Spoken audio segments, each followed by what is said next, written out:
aku sejak aku kecil. Kita ngebayangin sedikit ketika dulu kita sakit, ibu kita tidak bisa tidur. Yang kita hisap sebagai sari makanan itu dari saat kita berada di dalam kandungan melalui plasenta.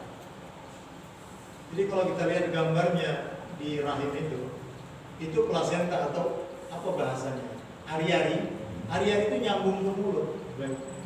Jadi apa yang dimakan ibu kita, sarinya itu masuk ke kita selama 9 bulan 10 hari.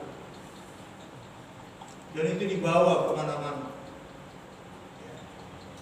Kemudian setelah dilahirkan selama 30 bulan, air susunya itu yang kita hisap. Jadi darah, daging ibunda kita khususnya ada di dalam diri kita. Pertanyaannya, kalau dari dalam perut kita sudah makan dari ari-ari, kemudian setelah lahir kita menghisap susunya, di titik mana kita bisa durhaka kepada ibu? Kita nggak habis pikir. Kita perlu penghayatan bahwa air susunya itu yang diberikannya kepada kita. Selama berapa lama? 2,5 tahun? Atau ada yang mengatakan 30 bulan. Jadi kalaupun itu kita ingkari, itu kita khianati, maka sesungguhnya pantas Allah Subhanahu wa taala memberikan hukuman yang sangat tegas bagi orang-orang yang uququl walidain, yang durhaka kepada kedua orang tuanya. Kemudian Allah Subhanahu wa taala menggambarkan juga di dalam Al-Qur'an surat Luqman. A'udzubillahi minasyaitonir rajim. Wa in jahadaka 'ala an tusyrika bi ma laysa laka bihi 'ilmun fala tuti'huma. Nah, kalau yang ini memang betul-betul kita tinggalkan ajakan orang tua karena ingin mempersekutukan Allah, tetapi kita tetap kepada tauhid. Karena Nabi Ibrahim bapaknya itu musyrik, tidak satu akidah dengan Nabi Ibrahim. Nabi Nuh, istri dan anak-anaknya juga musyrik, tidak satu akidah dengan. Nabi Muhammad SAW walaupun tidak sampai kategori musyrik, Abdullah dan Aminah itu tidak sempat berjumpa dengan baginda Rasulullah SAW karena dalam usia kandungan 6 bulan Abdullah ayahnya wafat, dan dalam usia yang sangat muda kemudian ibundanya Aminah juga wafat. Jadi tidak sempat berhubungan dengan kedua orang tua.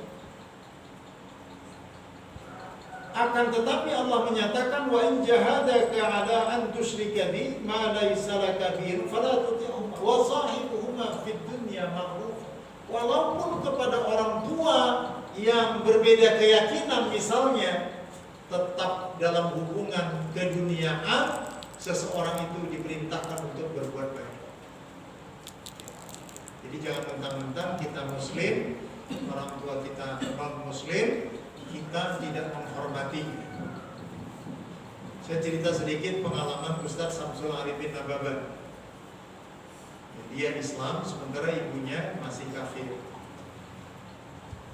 Dia satu kali ibunya terserang penyakit yang sangat parah. Penyakitnya kanker mulut. Ya subhanallah, dibawalah ke rumah sakit Cipto. Beliaulah yang menunggunya. Kemudian di rumah sakit dia mengatakan, barulah aku tahu sekarang di antara sekian banyak anak-anakku, cuma kaulah yang paling memperhatikan aku. Karena Ustaz Nababan selama ini tinggal bersama beliau, ibunya. Kalau mau ke gereja, ya kendaraannya disiapkan, sangunya diberi. Tapi Ustaz Nababan tidak pernah mengajak. Mau ke gereja difasilitasi. Apa rupanya mak yang aku lakukan kepada mak? Ditanya oleh Samsul Arifin Nababan. Katanya, karena aku kalau mau berangkat ke gereja, kaulah yang selalu mempersiapkannya dan kau selalu memberi aku uang. Di gereja itu kan ada juga sumbangan. Namanya kalau bahasa Batak durung-durung. Jadi dimasukkan uang ke situ. Nah, uang itu yang memberi Ustaz. Rupanya orang tua yang diperlakukan baik oleh anaknya, walaupun berbeda agama, hatinya tidak bisa dibohongi. Di antara sekian banyak anakku, kaulah yang paling baik. Setelah kau masuk Islam. Kalau begitu, ajaran agama Islam itu, tolong syahadatkan aku sebelum aku mati. Jadi yang minta malah ibu. Karena orang-orang non-muslim di gereja itu selalu difitnah bahwa Islam itu agama yang jelek. Ya, aku tahu selama ini bahwa agama Islam itu jelek karena diajarin oleh pendeta. Ternyata pengalaman dia tidak seperti itu. Aku buktikan bahwa Islam itu baik. Tapi mama masih sakit. Iya. Tapi aku ingin supaya kau syahadatkan sebelum aku mati. Maka minta izinlah Ustaz Nababan kepada rumah sakit, pada dokter, untuk pulang sebentar ibunya. Kemudian disyahadatkan. Rumah kontrakan beliau waktu itu di daerah Pasar Rebo, rumah kontrakan. Syahadatkanlah di sana. Apa yang terjadi? Sejak bersyahadat itu dia menangis. Kemudian refleks saja, tidak ada yang mengajari, dia sujud. Sama bapak juga heran, kenapa emak menangis dan kenapa emak sujud? Ya, apa jawabannya? Sejak aku dilahirkan ke permukaan bumi ini, belum pernah aku sujud seperti yang sering kau lakukan. Maka izinkan kali ini aku untuk membawa kepalaku itu sujud. Karena dia belum tahu sujudnya kepada siapa. Masya Allah. Setelah itu dikembalikan ke rumah sakit, 3 hari kemudian dia wafat. Ya. Jadi kalau Allah ingin menarik hambanya kepada hidayahnya, walaupun tadi di luar agama, akan tetapi mendapatkan hidayah iman dan Islam. Dan tentunya di dalam ketentuan syariat, semua kebaikan-kebaikan yang pernah dilakukan oleh seseorang selama dia belum di dalam Islam, maka setelah dia bersyahadat, kebaikan-kebaikannya itu diakui di dalam Islam. Ini yang perlu kita jelaskan. Jadi boleh jadi orang-orang yang mu'alaf ini, kalau kebaikannya dulu banyak, itu kalah dengan kita. Karena di dalam Islam kebaikan-kebaikannya yang sebelum dia Islam itu dihitung, tidak dikurangi, sebagai bentuk rahman dan rahimnya Allah Subhanahu wa ta'ala. Yang hanya dihapus adalah dosa-dosanya, tetapi kebaikan-kebaikannya itu diabadikan setelah dia di dalam Islam. Ya, maka luar biasa keberuntungan orang-orang yang bersyahadat atau mu'alaf. Apa buktinya?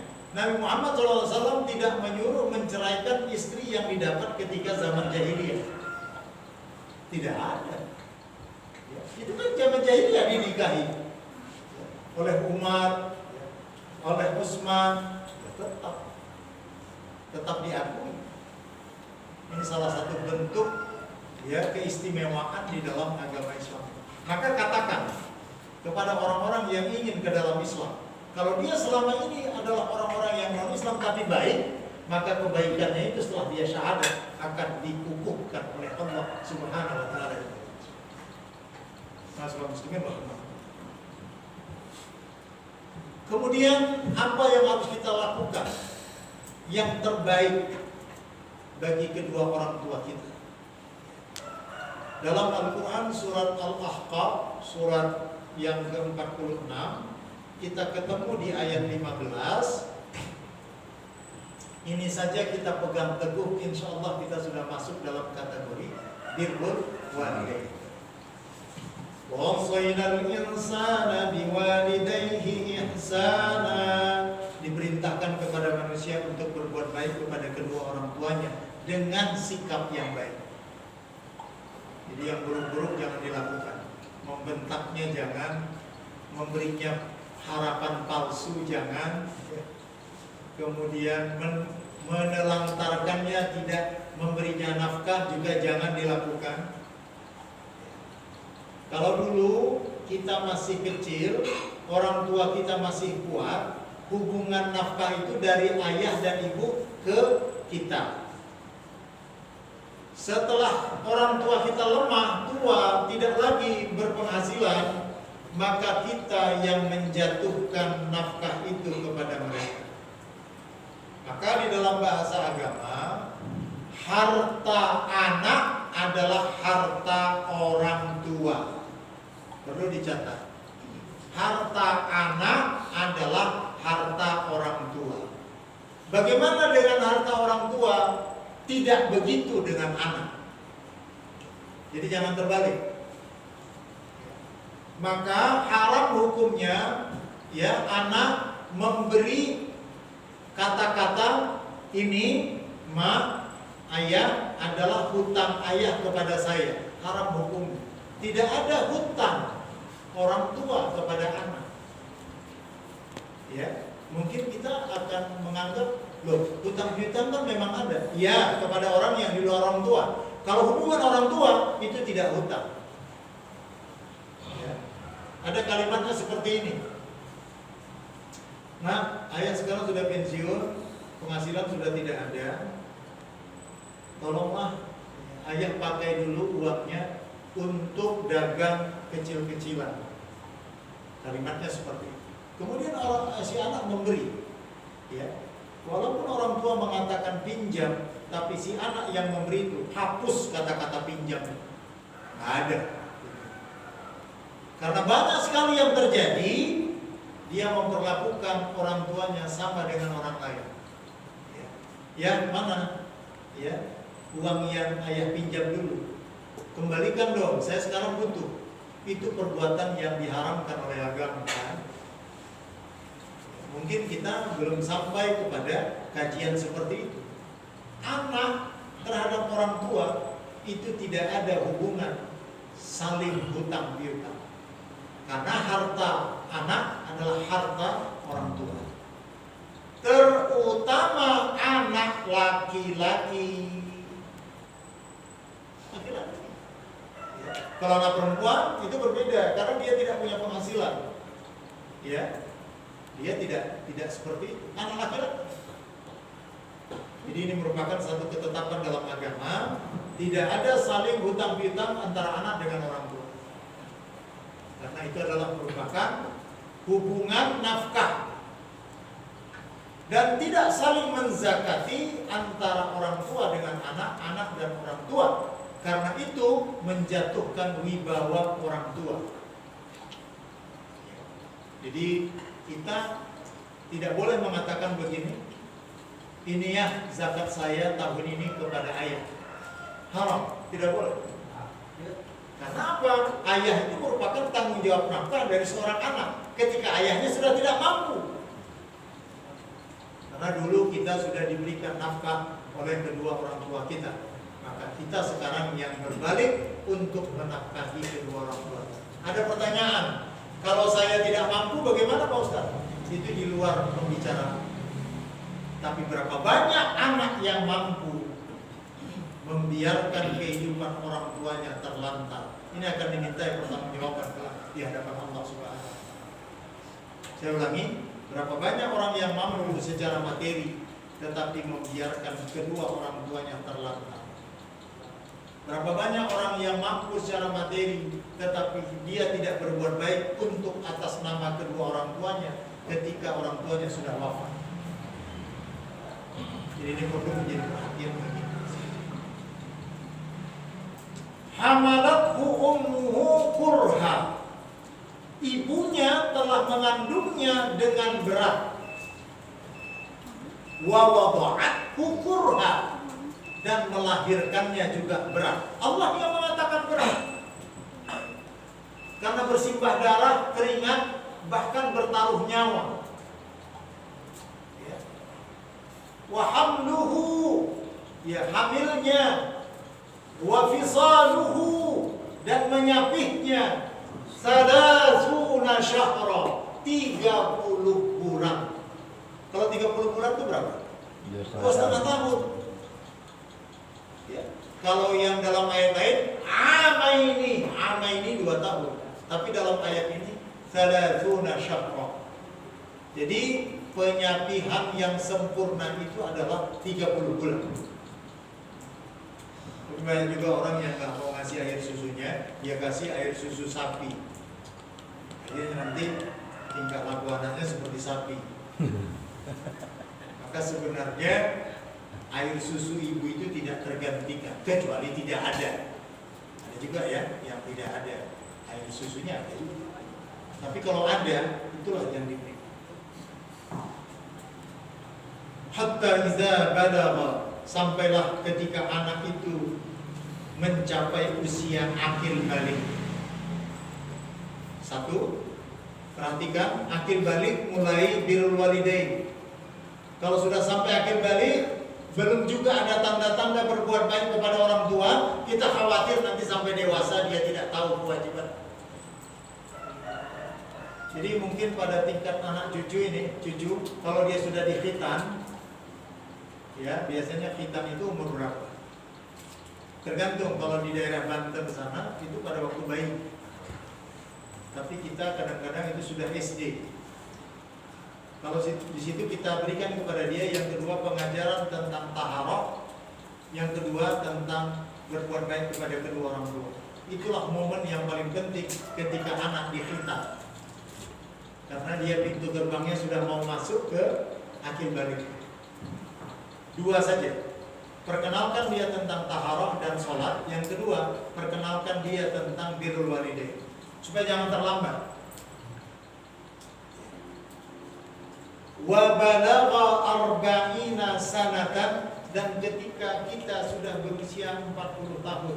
Saya sudah 59. Jadi sudah lewat. Bapak-bapak juga mungkin ada yang sudah lewat. Tapi usia 40 itu saat kita merenung jasa-jasa orang tua kita kepada kita. Kalau sudah lewat 40, lebih-lebih lagi ditekankan. Usia kita ini tidak panjang, antara 60 sampai 70. Kalau ada yang lebih, itu bonus. Jadi dalam masa 60-70 inilah kita betul-betul mengingat kebaikan-kebaikan kedua orang tua. Qala, maka kita berdoa, Rabbi auziqni, ya Allah berikan kemampuan kepadaku, beri aku ingat ya Allah, an ashkura, bahwa aku mensyukuri ni'mataka allati an'amta alayya, segala nikmat-nikmat yang telah Engkau berikan kepadaku sampai usiaku 40 tahun ini. Biasanya usia 40 itu sudah menikah, sudah ada anak, sudah ada rumah, sudah ada kendaraan, walaupun keadaannya ya mungkin berbeda-beda. Itu kita syukuri. Apalagi sudah 60, apalagi sudah 70. Banyak sekali nikmat Allah yang diberikannya kepada kita. Ya Allah, berikan kemampuan kepadaku agar aku bisa mensyukuri nikmat yang telah Kau berikan kepadaku. Itu satu. Wa ala walidai, dan nikmat memiliki kedua orang tua. Nikmat memiliki kedua orang tua itu nikmat. Apalagi sampai usia lanjut dia masih ada, itu nikmat. Jadi kalau ada orang mengatakan, ya kehidupan yang sesungguhnya itu baru kita rasakan pada saat menikah, kalau saya mengatakan bukan itu. Kehidupan yang sesungguhnya baru kita rasakan betapa sepinya ketika kedua orang tua kita sudah meninggal dunia. Itu betul. Sampai banyak orang yang diajak untuk mudik. Gimana mudik kita? Saya rasanya enggak. Emang kenapa? Enggak ada lagi di sana. Betul tidak? Itu salah satu kata-kata. Tapi kalau orang tuanya masih ada di kampung, maaf, setengah dia melaksanakan ibadah, kepikiran sudah ke kampung karena terbayang kedua orang tuanya yang masih berada di kampung. Jadi saya mengatakan kehidupan yang sesungguhnya itu, yang betul-betul kita merasakan kesepian saat kedua orang tua kita sudah tidak ada. Mungkin kita ini sudah banyak sama nasibnya seperti saya, yatim piatu gitu. Tapi usia segini masih yatim piatu. Maksud saya kedua orang tua kita memang sudah tidak ada. Itu tadi saya masih tetap ingat, ibu saya tahun 85, ayah saya tahun 90. Saya lihat 5 tahun ditinggalkan ibu ayah saya, Masya Allah, drop. Rupanya tidak bisa, ya. Kehidupan yang sudah dilangsungkan sekian puluh tahun, satu pergi, walaupun masih nunggu 5 tahun jaraknya ayah saya, selalu pandangannya kosong, ya. Kadang-kadang menangis. Jadi itu tidak bisa dibuat-buat. Kita mungkin ya udah tua-tua ini dengan pasangan, ada yang mengatakan begini, saya rasanya kalau pasangan saya duluan gimana ya? Memang begitu. Kita ini memang ditakdirkan Allah seperti itu. Wa ana walidayya wa an a'mala salihan tardahu, dan kita bersyukur kepada Allah atas perbuatan amal salih yang diridai oleh Allah Subhanahu wa taala. Apa artinya? Masih bisa ke masjid, masih bisa baca Quran, masih bisa sholat berjamaah. Itu nikmat. Wa an a'mala salihan tardahu wa aslih li fi dzurriyyati, dan nikmat ketika Allah memberikan kepada kita anak cucu keturunan yang saleh dan salihah. Itu nikmat. Kalau tidak ada orang tua kita, dari mana cucu kita? Dari mana anak-anak kita? Itu dari orang tua. Wa aslih li fi dzurriyyati inni tubtu ilaika ya Allah, aku datang bertaubat kepadamu. Umur 40 tadi. Wa inni minal muslimin, dan aku berserah diri kepadamu ya Allah sebagai seorang muslim. Jadi cukup ini yang kita renungkan, surat Al-Ahqaf ayat 15 untuk birrul walidain. Terakhir, tolong perhatikan, kalau seorang itu kerjaannya sepele, kehidupannya sederhana, tetapi dia merasa senang dan bahagia, cek, berarti orang ini dulu tidak pernah menyakiti orang tuanya. Tapi kalau hartanya banyak, anak-anaknya juga sukses, tapi dia tidak merasakan kebahagiaan. Justru anak-anaknya sukses secara materi, tapi tidak perhatian kepada dirinya. Tolong cek bagaimana dia dulu memperlakukan orang tua. Itu tidak bisa dibantah. Oleh karena itu, saya tidak berharap yang kedua. Saya berharap yang pertama. Walaupun usaha kita biasa-biasa saja, kehidupan kita sederhana, tetapi Masya Allah perhatian anak cucu kita kepada kita tidak bisa kita nilai dengan materi. Itu berarti Allah sudah memberikan kembali bagaimana perlakuan kita dulu kepada orang tua kita. Itu yang Allah hadirkan kepada kita. Ini saja yang dapat saya sampaikan. Mudah-mudahan ada manfaatnya. Lebih dan kurang saya mohon maaf. Billahi taufiq wal hidayah. Assalamualaikum warahmatullahi wabarakatuh. Terima kasih Ustaz, subhanallah, tabarakallah. Yang sekali yang telah kita dapat pada bab ini dalam rangka birrul walidain. Semoga kita masih diberikan kesempatan bagi kita yang masih punya kedua orang tua, ya silakan. Masih ada sisa-sisa waktu yang bisa kita buat baik buat kedua orang tua kita. Terlepas dari itu semuanya, memang kita semua manusia itu ada kekurangan, kehilapan. Pasti banyak sekali dosa kita yang pernah kita perbuat kepada orang tua kita. Kalau sudah tidak ada, tinggal berdoa. Ya, artinya cuma bisa disampaikan doa. Artinya kalau selagi kita masih bisa berbuat baik pada saat orang tua kita ada, itu lebih baik. Terima kasih Pak Ustaz, terima kasih semua jemaah, bapak-bapak, ibu hadirin sekalian. Hari ini kita dapat banyak ilmu bagaimana cara kita birrul walidain, kita berbaik kepada kedua orang tua kita. Semoga kita berjalan kita menuju Ramadan ini diberikan kemudahan segala urusan kita, diberikan kesehatan baik jasmani maupun rohani, dan kita menyambut bulan suci Ramadan ini dengan senang hati. Marhaban ya Ramadan. Semoga Allah berikan kita umur panjang, kesehatan, walafiat, dan dimudahkan segala urusan kita, dimudahkan ibadah kita, terutama nanti pada saat kita melaksanakan bulan suci Ramadan. Demikian, mohon maaf kurang lebihnya atas nama pengurus Mushola Al Iman dan segenap Secara pribadi mohon maaf bila selama ini banyak hilaf dan salah, baik disengaja maupun tidak sengaja. Akhir kata, Assalamualaikum warahmatullahi wabarakatuh. Waalaikumsalam warahmatullahi wabarakatuh.